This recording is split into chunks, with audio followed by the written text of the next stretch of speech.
La vie à l'internat continuait à apporter son lot d'événements marquants. Comme je l'ai déjà dit au cours de mon récit, parmi les internes présents, de nombreux collégiens avaient été exclus des lycées voisins, la plupart du temps, non pour des motifs d'études, mais pour des problèmes de comportement et de discipline. Nous n'allions pas manquer de le vérifier à nouveau durant cette année scolaire. Un jour, les élèves des classes terminales de philosophie et de mathématiques élémentaires décidèrent une nuit de venir chahuter dans le dortoir des élèves de première. Avertis de leur intention, nous avions décidé de nous barricader, car nous ne voulions pas participer à une bagarre de polochons. Pour cela, nous avions déplacé des lits afin de bloquer les 2 battants de la grande porte qui donnait accès au dortoir. Les lits étaient ainsi placés bout à bout du mur opposé jusqu'à la porte d'entrée. La manœuvre était imparable. Lorsque les élèves de terminale voulurent envahir le dortoir, ils se heurtèrent à une porte totalement bloquée. Seulement, ce que nous n'avions pas prévu, c'est qu'ils décidèrent alors de nous arroser en cassant l'une des 2 petites vitres situées en haut des portes.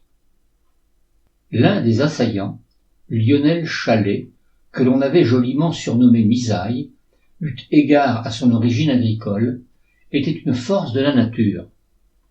Il eut l'idée d'aller dans une salle de classe et de récupérer la barre horizontale d'un porte-cartes où les professeurs accrochent les cartes de France ou du monde pendant les cours.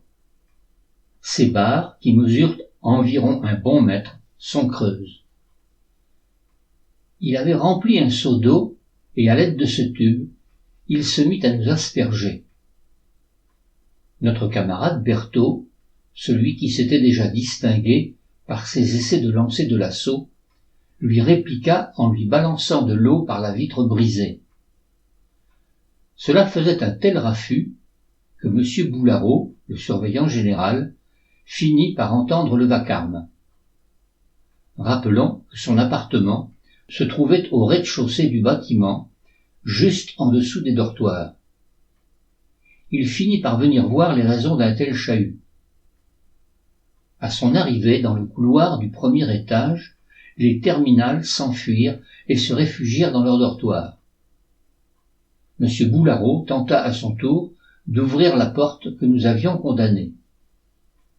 Notre camarade Berthaud, qui ignorait que le surveillant général était derrière, envoya à nouveau de l'eau à travers la vitre brisée. Le surveillant général, qui venait de se faire asperger, se mit à hurler de bien vouloir ouvrir la porte. Un grand silence envahit le dortoir pendant que nous dégagions les lits qui entravaient l'ouverture.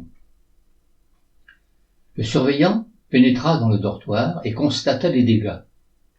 L'eau recouvrait le sol et nous eûmes droit à une engueulade en règle. Il fallut nettoyer et le lendemain, les différents protagonistes durent rendre des comptes en attendant de connaître les sanctions.